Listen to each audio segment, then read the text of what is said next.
डार ने जुमेरात को यौम महंगाई बना दिया। एक दिन में रुपए की कदर इतनी गिरी जितनी आमतौर पर साल भर में गिर सकती है। शरह सूद में 3% इजाफा हुआ।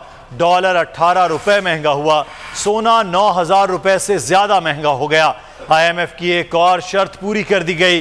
स्टेट बैंक ने शरह सूद 3% बढ़ाने का ऐलान कर दिया, जिसके बाद मुल्क में शरह सूद 20% हो गई।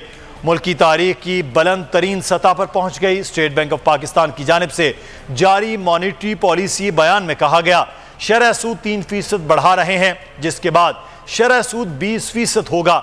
मॉनिटरी पॉलिसी का ऐलान करते हुए बयान में कहा गया कि इक्तिसादी पॉलिसियों बैरूनी हालात ने कलील मुद्दती महंगाई का मंजरनामा बिगाड़ा है।